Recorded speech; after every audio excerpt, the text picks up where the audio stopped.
All right, thanks for coming to this keyboard talk. There's a lot of slides, so I'm gonna try to talk fairly quickly, and I'm covering a lot of details, so feel free to ask questions throughout, but I might cover your question throughout. Yes, Are we here the full hour? you should be here the full hour if you want to see all the I need to get goodies. some more stuff. Okay, More snow. all right.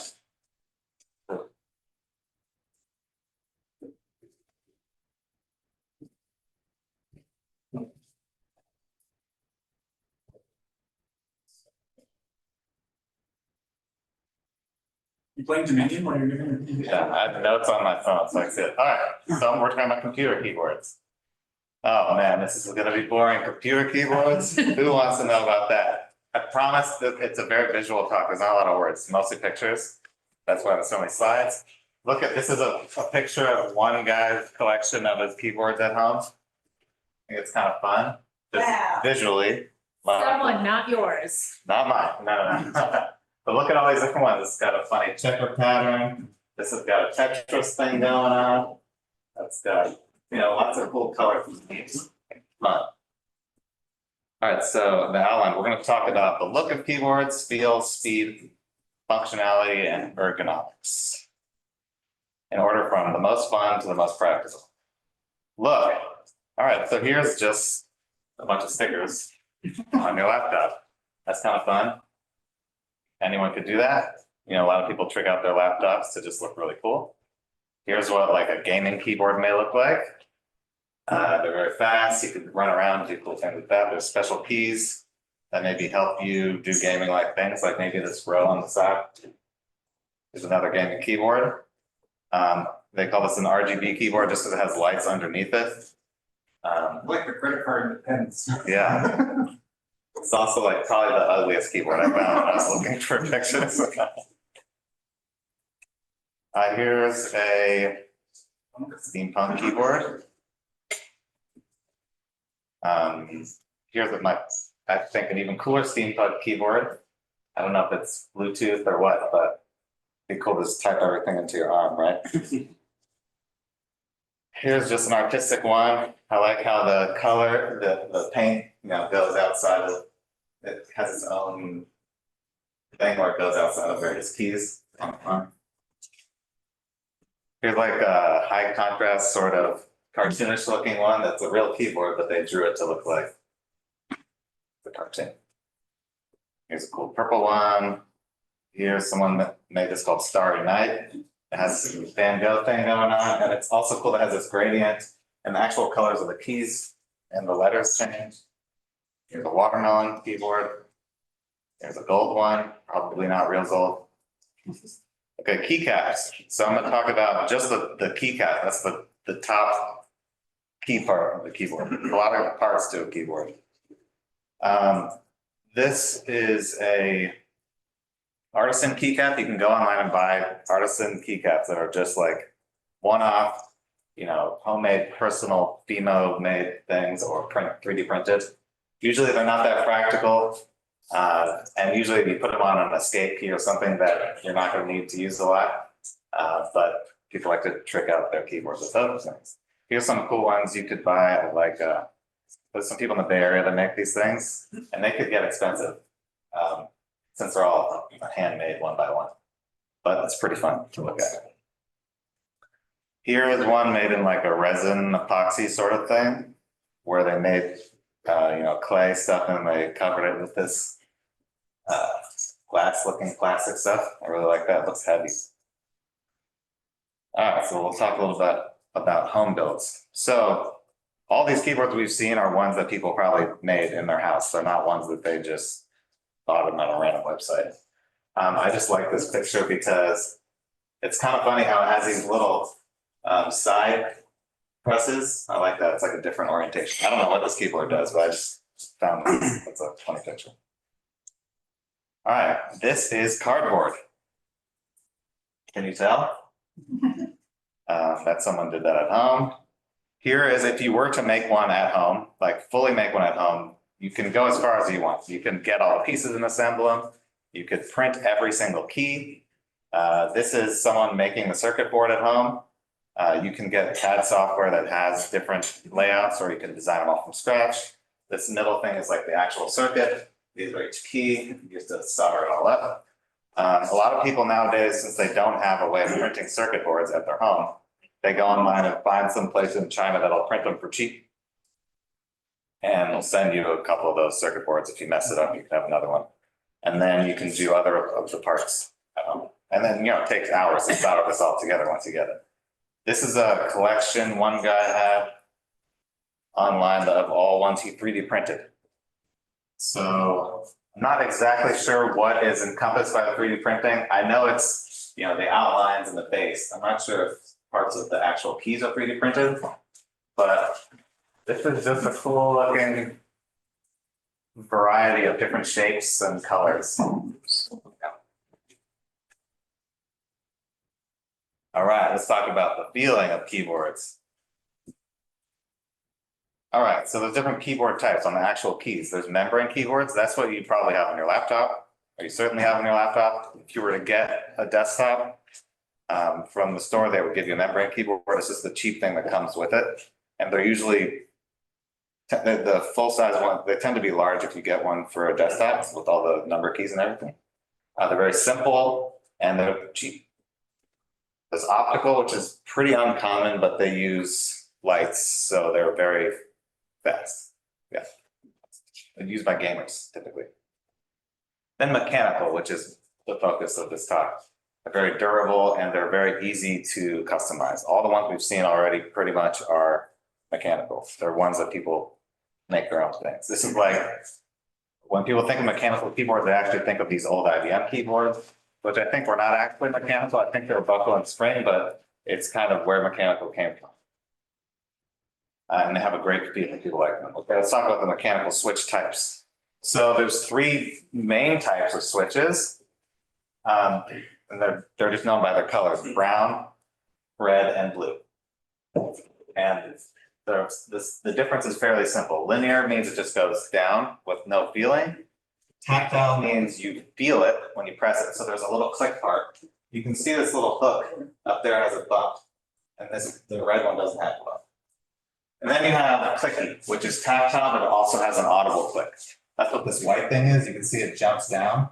That'll be the click that you'll hear. Yeah, clicky is a little unusual for people to use. Usually people are on the red and brown side of things.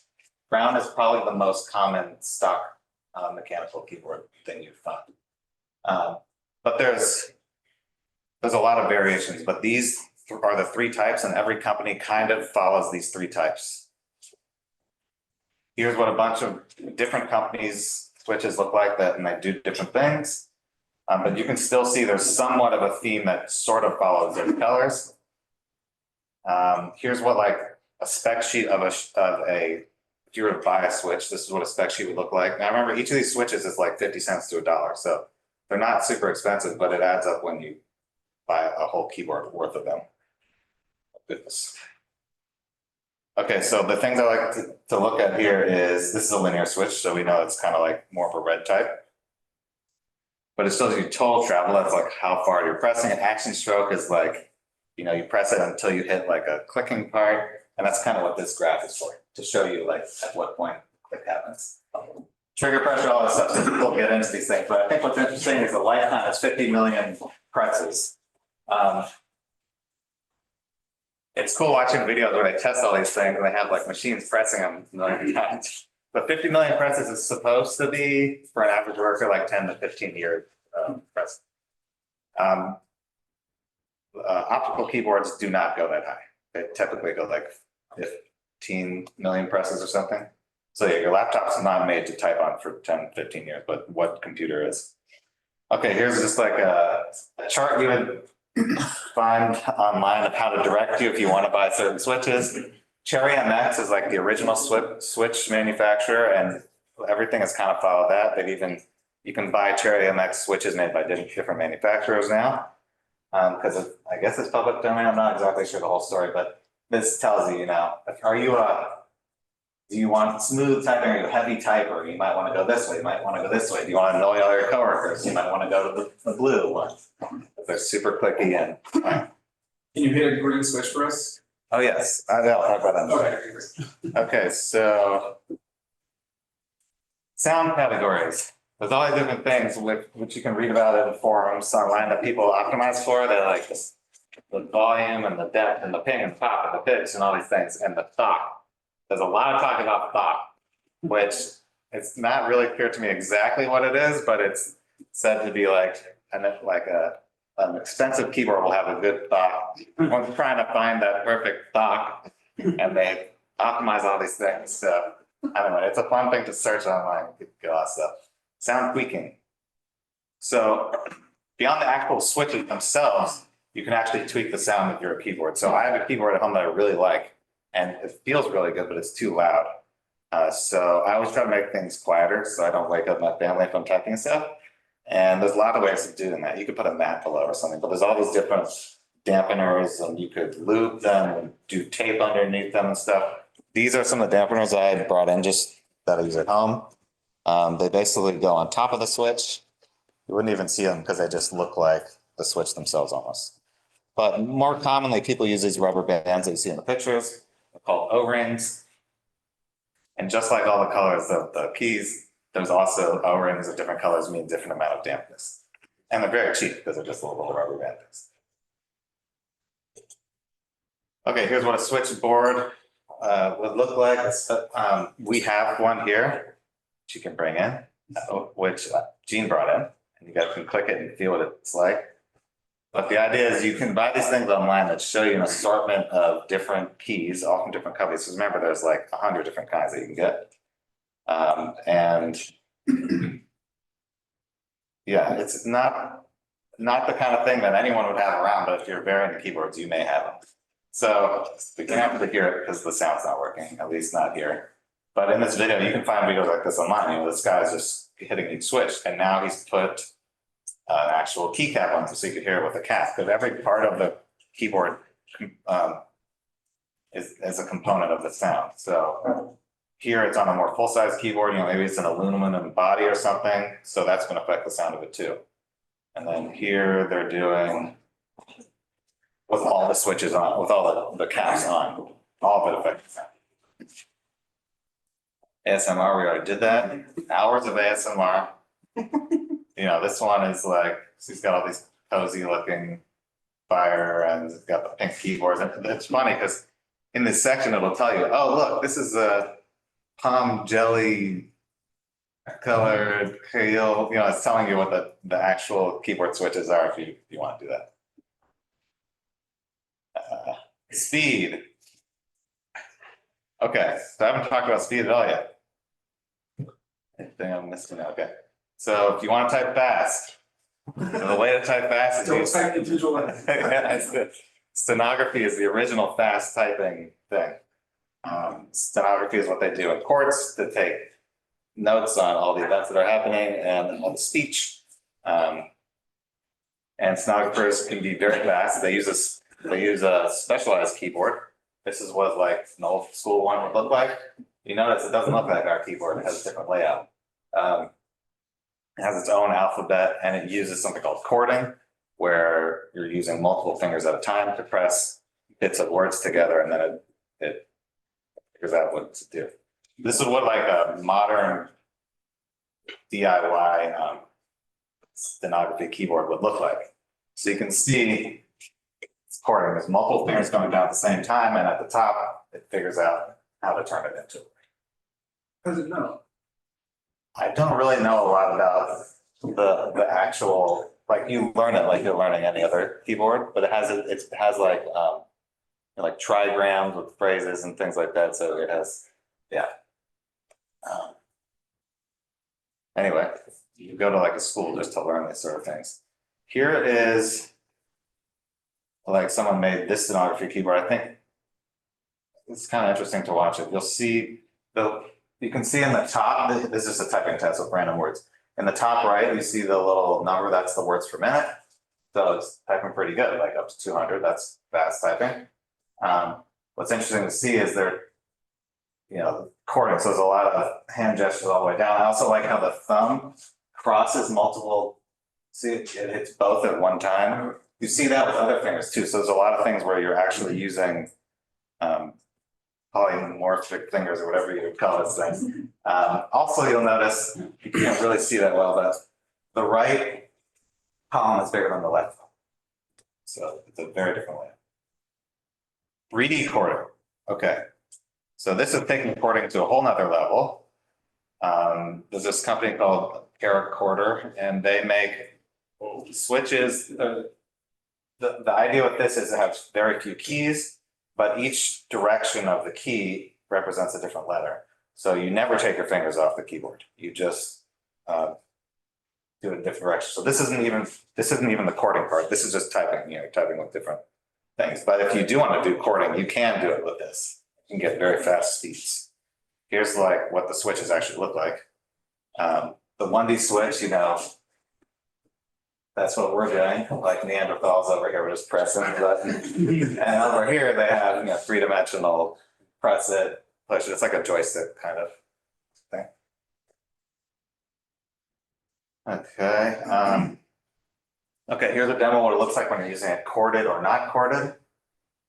Let's watch this for a second. You can see the character entry letter by letter. This is more like the stenography we saw before. And you'll notice there's some weird jumbling of letters where it actually sort of corrects what you're doing based on English language, presumably. So it's not fully, this word, what's the favorite, because it's doing something like. This one is. Yeah, so I actually funded one of their Kickstarters that is not this, and it's this little USB module, and inside of it has a chip that's doing some amount of work on it. Yeah. But you'll see 500% less keystrokes, and it's very fast, right? He just puts his hand down and takes them off. It's done. So that's cool. If you're really into speed. Here's a video someone made when the Paracorder came out, where he has a minute, it pops up every once in a while. The big letter. See, 538. That's really fast. So like us, average or not, I can't speak for everyone, but an average person types like 100 to like 50 to 100 keys or something, or 150. Like a fast typer who's like a professional typer will do like 200. Like the top typers are like more than 300, and this guy's doing 500. So when this, when these videos came out, there was some controversy online because there's these like leaderboards where people are becoming the fastest typer, and this guy's getting 500. The top people are getting like 330. So, but the question is this apples to apples comparison? This guy's typing really fast, but he's not really using a real keyboard. Interesting controversy. Okay, functionality. Portable keyboards. Roll that up, put it in your pocket. Here's like a laser projection keyboard. Seems kind of like a thing of the future, but they've been around for a little while. The idea is you have this little box that's projecting sort of a laser image thing onto any surface, and then it's also watching your fingers. So it's sensing what you're typing on the surface. Yeah, that's the thing. Wearable. Okay, this one is called I like this thing, the Tap Strap. And it's this whole, you can type all the letters of the alphabet with one hand, and you could use it as a mouse too. You learn its alphabet and how you do multiple fingers, and it has haptic feedback. So it can tell you if you're doing a capital letter or something. Interesting, it takes a lot of work to learn, but cool concept. Keyboard pants. I think this was just a design concept. I don't know if it ever, I've seen a bunch of pictures of it, but it's all like in this one thing. So I don't think they ever produced it, but it's funny seeing this guy sit in various places. And he also has speakers behind his knees, I think. Yeah. I don't know if it's washable. You might ask. Form factor. Okay, so let's talk about like the sizes of these keyboards. So like I said before, if you get a keyboard, if you get a Dell at the store or something, I don't know if people do that anymore, but it would have, that would be called like 100% keyboard. It has the number pad on the right. Your laptop, like a Mac keyboard, looks probably more like these 80%, 35%, if you're trying to press more into the space. You've probably seen various versions of those. You can go all the way down and you get to like a 40% keyboard. You can get lower, but a 40% keyboard is well, I'll say 40% is actually roughly 40 keys and 100% is roughly 100 keys. So 40 keys, if you think about it, I mean, there's how many letters in the alphabet? 26. So at that point, you have not that much to work with. You have the letters of the alphabet and how much more. I mean, you need more. There's numbers and symbols and spaces and all those things. So it's getting pretty minimal at the 40%. Here's what a picture of like a 40% looks like. You can see there's no numbers on this. And I don't even know what these symbols are, but you can kind of guess right, left. One of these is shift. I don't know. Okay. Key minimization. All right, here's a thing I found online with this guy who makes keyboards. He calls it the QWERTY. You can download the specs and print it yourself. The 3D print it. This is 16 keys. That's less than the letters in the alphabet. So clearly he's doing some sort of weird chording to get combinations of keys to make. All right, this is a 2-key keyboard. This guy online has a funny channel where he makes different sort of concept keyboards. And it's just a combination of setting modes on one and setting the other, you know, like back and forth between two. And he's very into wearable keyboards, so you can see that they're strapped to his legs. And he can't, it's very slow typing, but he did figure out how to do it. Here is 0 keys. This one.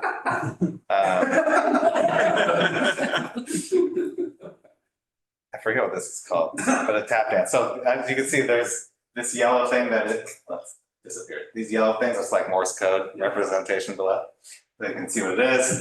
This guy was just trying to see if he could do it without actually using a keyboard and slamming his. But I want to know like how, you know, to get 50 million presses on those, like how many can you press on this? Probably gets like 500 before the machine is falling apart. But you can see how slow the typing is. SPI. I like how he even has to think after he opens it. Yeah. Okay, so kind of a fun project. Okay, key maximization. This is a picture of the cockpit of a Concorde, which is Concorde. I don't know, remember that fast airplane? That was notoriously complicated inside. All right, here's like a picture of a real keyboard that you'd find like in a factory or a power plant or something, where they're maximizing. So they're trying to not have to remember all these combinations. You want to sit down at the keyboard, there's buttons for everything. There's buttons to shut things off. You know, it has the letters, that's this one part that has numbers, it has function keys, it has, you know, specific keys for whatever they say, alarm, So some people are into maximization. You have a button for everything. You could also like have multiple keyboards, like different keyboards that do different things. You can have single purpose keyboards that, like Tom actually was showing me a keyboard that for video editing, get a special board that's a single purpose, and you can have, or if you're doing audio editing, you know, like, you know, you have a mixer and you have all these fields, that's like where maximization you will see. Layering, okay, so getting back to sort of minimization, you have a certain amount of keys. And you want to do a lot with it. I'm going to show you first. This is the keyboard I have at home, or the keyboard I use here at work. And this is actually the software configuration for this keyboard. So it does kind of look like it. But you notice there's no function keys on here. You know, it's missing some things, and some keys are blank. So the idea with layering is you have different modes that you're typing on. You could think of shift as being a layer. When you press shift, it's turning all your keys into capital. But so every day you are using layering, but you can take it farther and have other things going on each layer. And this is programmable, so you can do whatever you want on the layers. You'll see, and you'll see the photo edit board that I have. Yeah. It's got dials for a bunch of different, and then you can press, like, there's like 3 different alt shift or whatever. Exactly. That's basically, you can reprogram every knob to do something different. Yep. Do it the way you want. Exactly. That's a good programmable keyboard. Yeah. So yeah, you'll see these buttons here that I have that actually let me change layers in different ways. And there's all sorts of other stuff you can do. Like, for example, C, if I hold down C, it's gonna do Command C. If I hold down Z for a couple seconds, I'll do Command Z, so I can undo without using Control. Other things like that. But here's the first layer is just the layout of my typing. The second layer is a different layout. I won't get into that. The third layer is the actual numpad, if you want a numpad. And some characters and the function keys.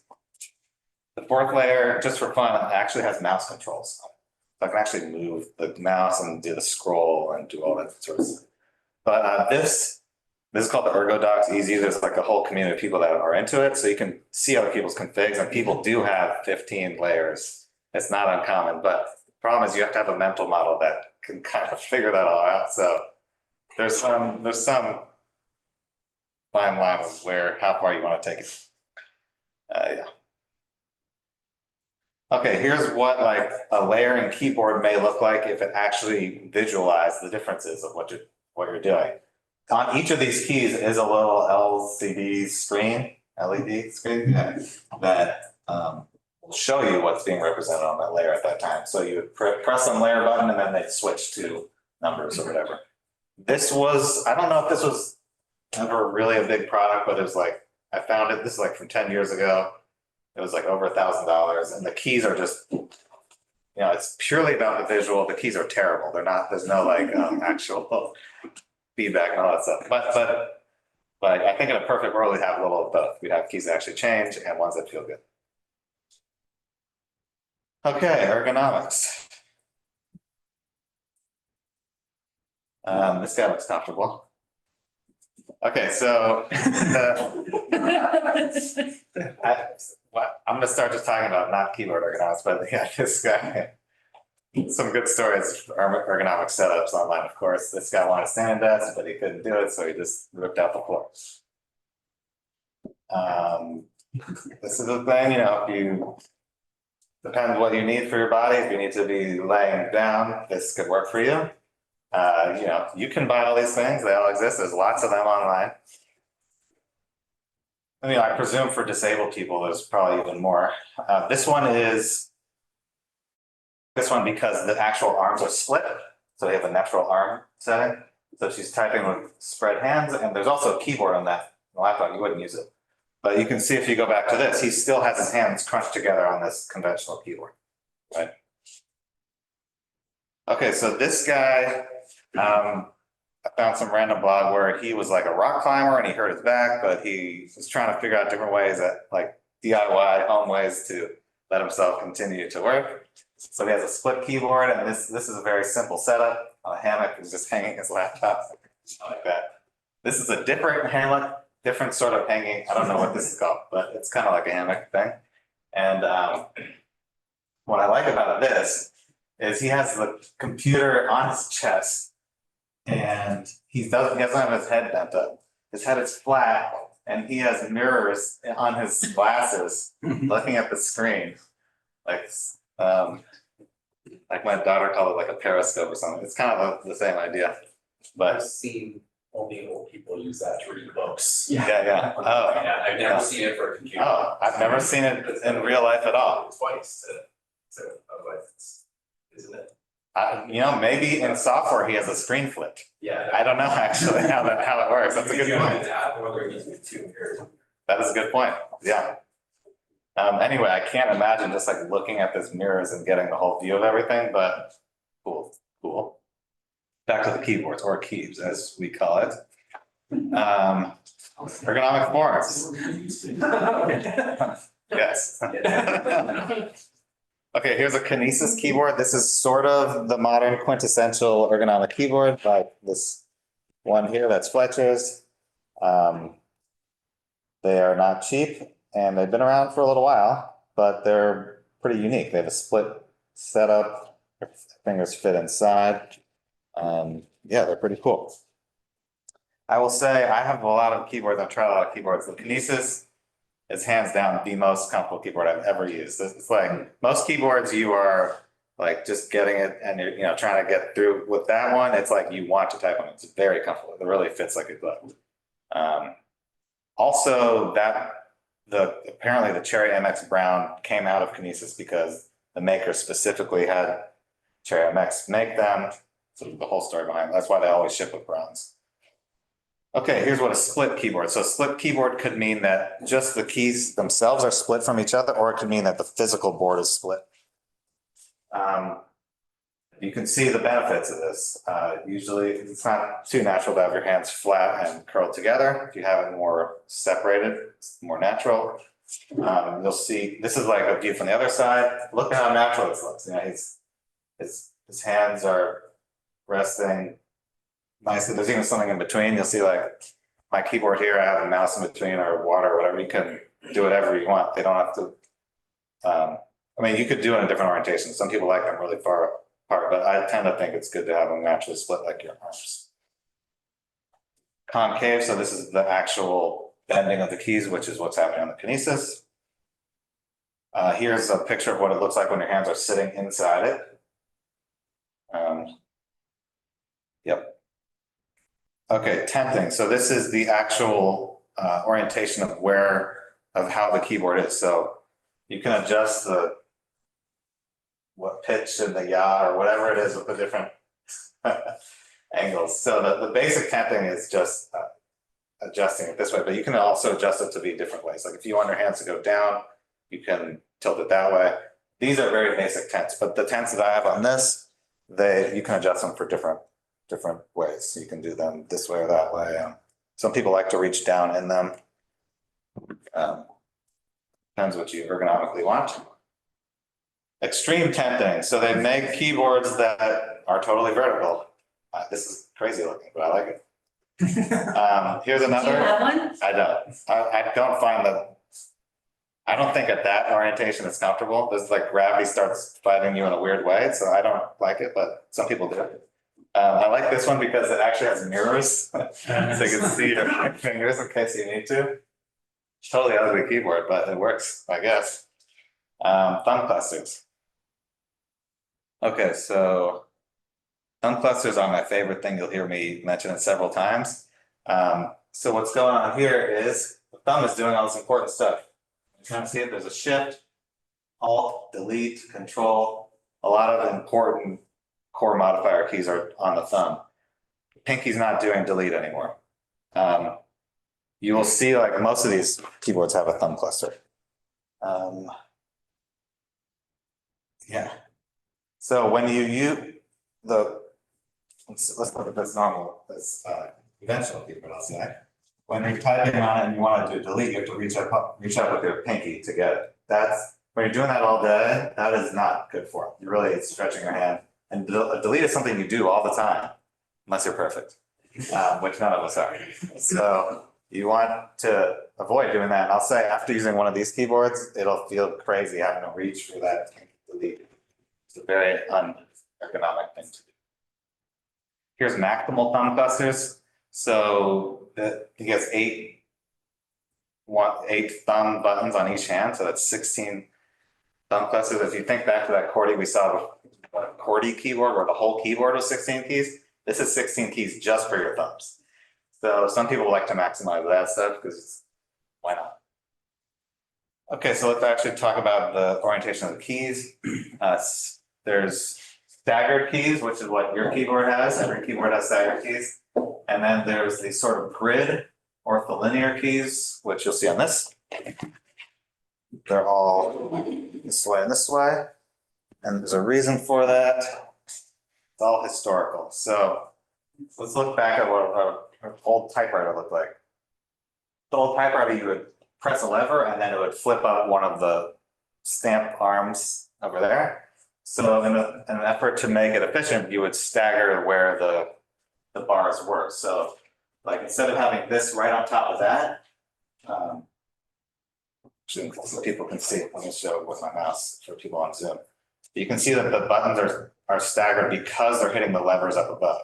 Now they could have engineered it in the way where they avoided each other below, but to simplify the design, they actually stagger the keys to make it such that it's easy for the stamp arms to go. Does that make sense? I'm not sure if I'm saying okay. But the thing I want to point out is I drew this line in here to show you some of the artifacts that came from that. Effectively, there's a different angle going one direction than there is to the other direction. And that's common and you can find that on every keyboard. You can find the staggering and is off center, they're not perfectly centered. That is purely a convention from the old keyboards. The fact that it's a different angle is problematic. First of all, the fact that they're staggered at all is problematic. You're having to move your fingers a different amount in each direction when you're learning the keyboard.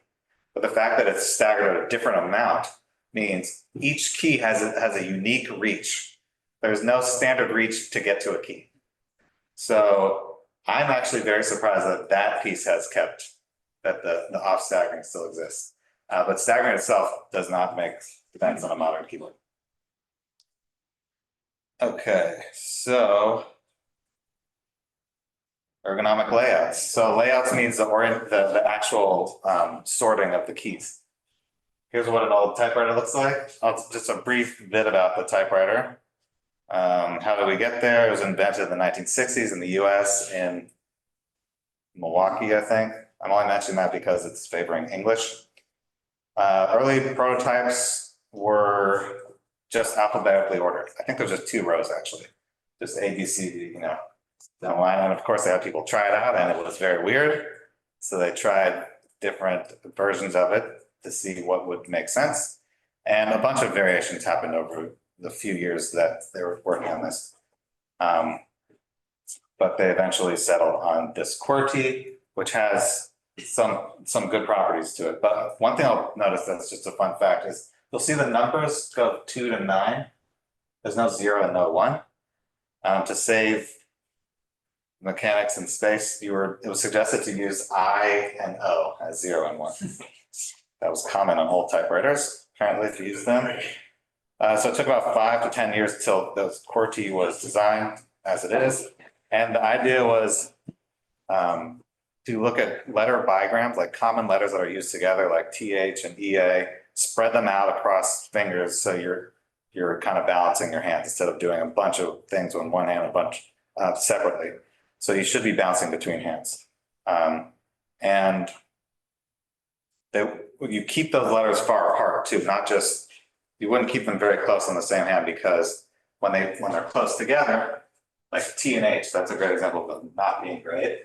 The bars can lock on each other. So when you're typing very fast, these bars that go up and actually do the stamping on the page will lock on top of each other, and it's like a jam on your typewriter. Has anyone seen a jam or know what I'm talking about? Yeah. They get locked up. Yeah. So contrary to mythology, like the keyboard QWERTY wasn't designed to slow people down. It was designed to prevent these jams of bigrams. So it's a technical difference, but we shouldn't say it was designed to be bad because actually it was a good design in that the concept of spreading hands was very good, and it allowed for things to be fast. QWERTY has remained the de facto standard ever since, and you'll see it everywhere. For example, here's like a French keyboard. It's still very much like QWERTY, but it starts with an A, so they call this the AZERTY keyboard, which is used in several languages. But you'll still see ERTY, and everything else is very QWERTY. So everything spanned from that. Other languages too, even ones that use different characters, like this is Greek.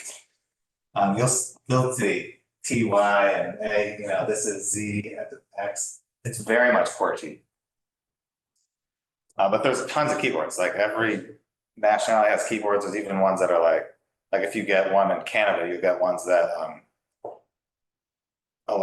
that favor English and French. You know, there's ones that are kind of in between languages too. Okay, now let's talk about alternative layouts. Here is where this is called the Dvorak keyboard. You may have heard of.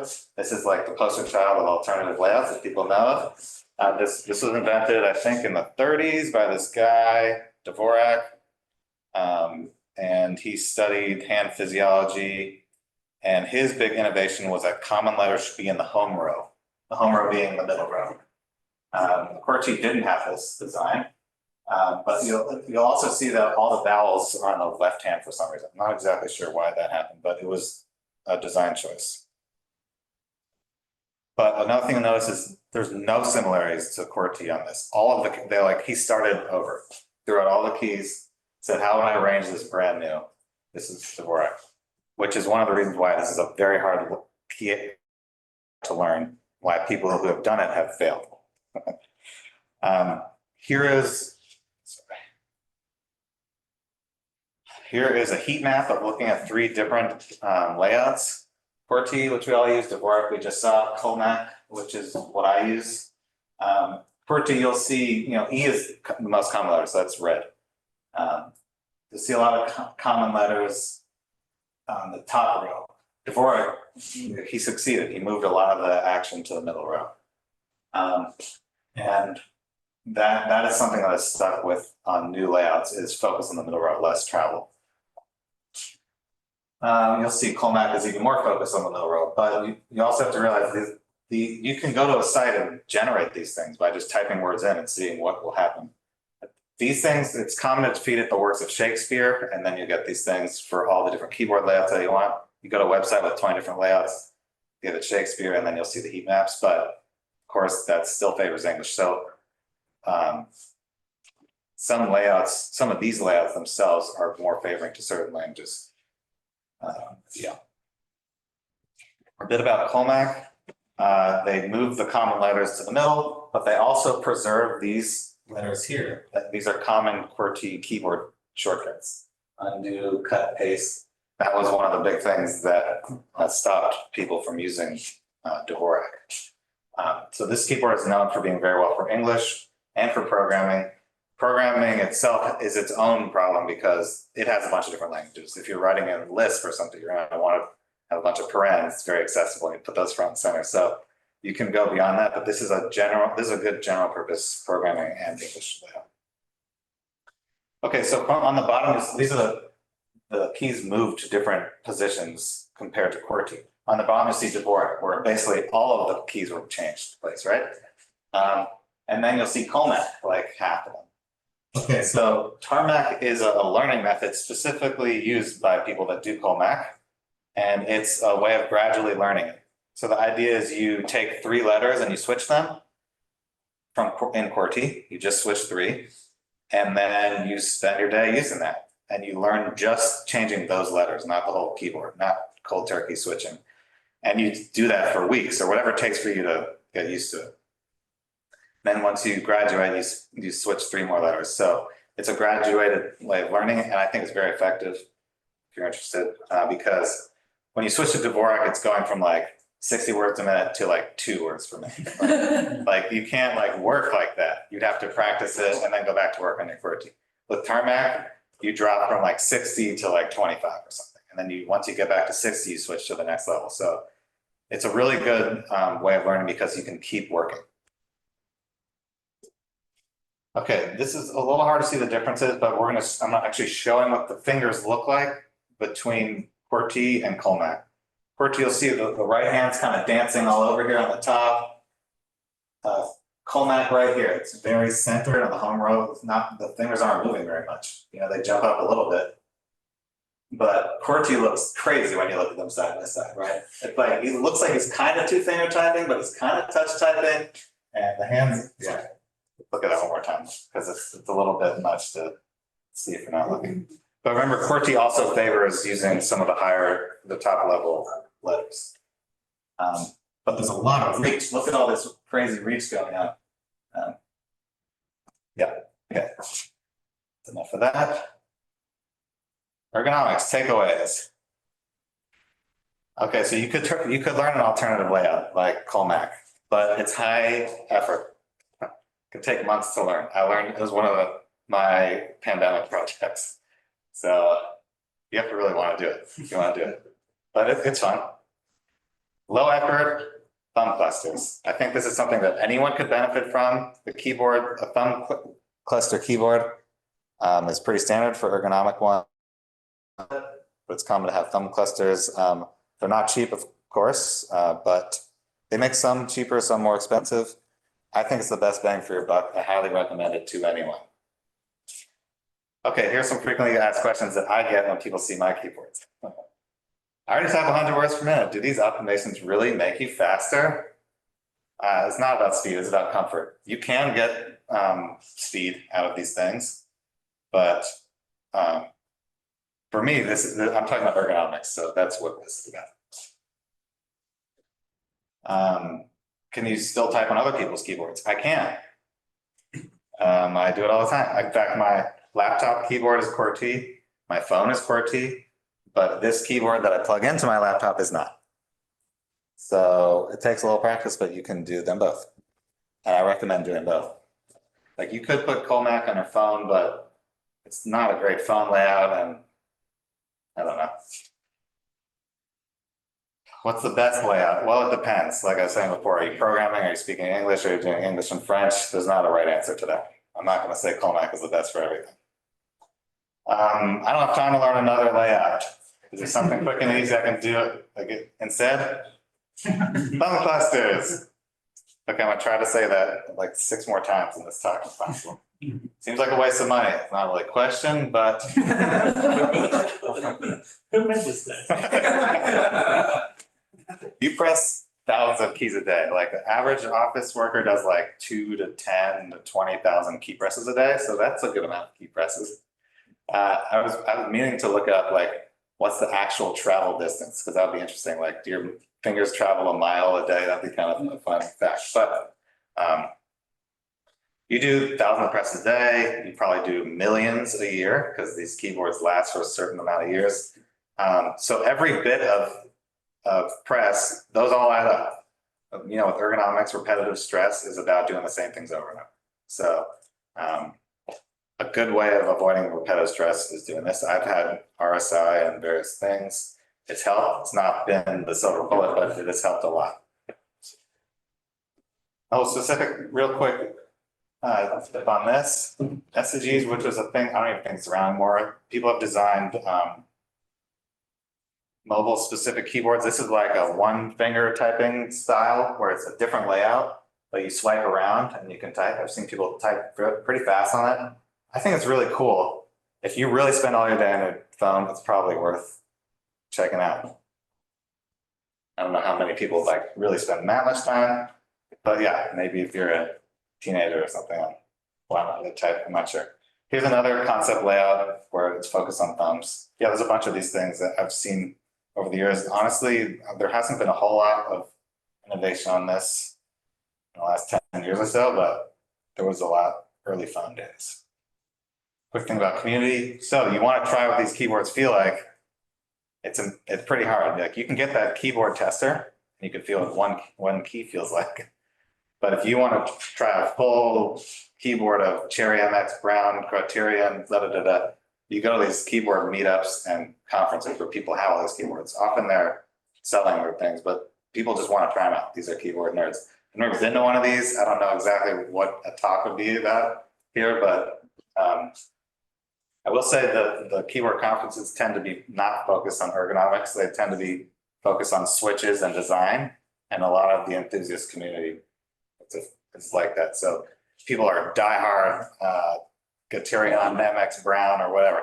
You know, they know what they want, and they look for those keyboards, or they have a mix of different things. You know, you have the numbers being one, you have this being a different switch color, so you can geek out about that stuff forever at these conferences.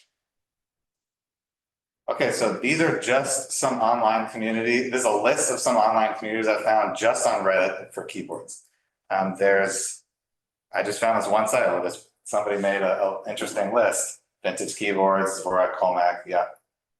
Custom boards, ergonomic boards, image galleries, tons of image galleries, cats on keyboards, that's where I got this one from. Cats, very popular internet thing. Custom keyboards. Cats, they're invented for the internet. Internet invented for cats. Yeah, and then there's adjacent things, mouses and things like that. But there's a lot of good image galleries of keyboards to get ideas of things. And if you're going there because you have certain injuries and you want to talk about, will this affect use of my middle finger, you can go at these and everything you can imagine is talked about. Key takeaways. Clusters are awesome. QWERTY is an outdated convention. Yeah, we're still using it and we're teaching our kids how to use it and we will continue using it. Keyboard customization is a fun rabbit hole if you want to do it. Like I said, for me, it's all about ergonomics, not the customization stuff. But keyboards are sort of a necessary evil now, like we type all the time. I don't think it'll always be the case that we're going to spend our days at keyboards. But while we use this as our main input type, it's worth putting in time to improve your situation. Join me next time for the mouse. There's a lot to be said about the mouse. The mouse is also equally unergonomic. Some say even worse, because you are doing those thousands of clicks a day with a single finger. And if you do have RSI, it is very likely it's related to your mouse, not your keyboard. If anyone does here, they probably know. So there's a lot of stuff to happen in that world. I thought of making a whole bunch of slides on that, but I started getting too carried away. I thought this was too long already. Yeah. I think that is about it. Any questions? Okay. Like a swipe keyboard on your phone. Yeah. Or on a head and touch. Yeah. Do you have to? Oh, I use swipe keyboards. Yeah, you could use swipe keyboards on your phone. Those are good. I mean, I think what's even better is just the predictive text on the phone. And that's kind of, where you just type a couple letters and it does the rest. I think that's where a lot of the ergonomics will probably go to. That's what I'm hoping. That's probably where we'll start losing keyboards, where, the computer's just reading your mind, or you just say a word and it thinks what you're thinking. But yeah, swiping is a cool optimization. Any other questions? Cool. Well, if you want the slides, they are online.